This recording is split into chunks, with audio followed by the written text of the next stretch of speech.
अस्सलाम वालेकुम। आज का लेक्चर जो है वो सेक्शन 84 यानी act of person of unsound minded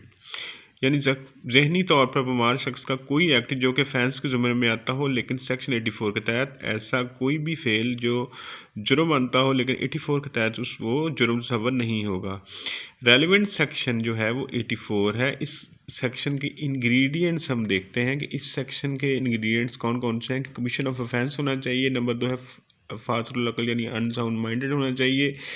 अपने फेल की नीयत का मतलब जानने की इस्तात ना रखना कि incapability of knowing the nature of act और ऑफेंस, उसको यानी ये तमीज़ ना हो कि जो वो एक्ट कर रहा है वो जुर्म बनता है या उसको उसकी नवीयत का बारे में इल्म ना हो, और उसमें उसके आगे है कि distinction between right and wrong के अच्छाई या बुराई की पहचान ना होना। ये सारे इंग्रेडिएंट्स जो हैं वो PLD 2019 से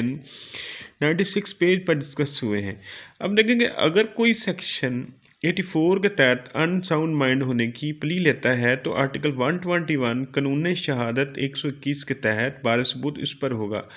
इस पर 2021 PLD 488 सुप्रीम कोर्ट की ये लैंडमार्क जजमेंट है जिसमें एक अनसाउंड माइंडेड बंदे को जो है सजाए मौत का सामना था, तो ये बहुत ही अहम साइटेशन है। उसके बाद है 2017 PCRL JN जो है ये 227 लाहौर, इसमें भी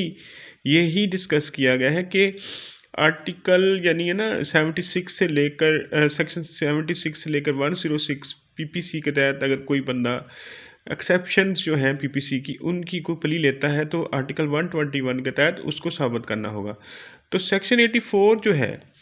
PPC जो है उसके में ये बात डिस्कस हुई है कि 4 इंग्रेडिएंट्स हमने देखे हैं उसके, और उसमें यह है कि अगर कोई शख्स कहता है ना कि जब जुर्म हुआ था उस वक़्त मैं फातरुल अकल था, अनसाउंड माइंड था, तो 12 सबूत उस पर होगा आर्टिकल 121 QSO के तहत। थैंक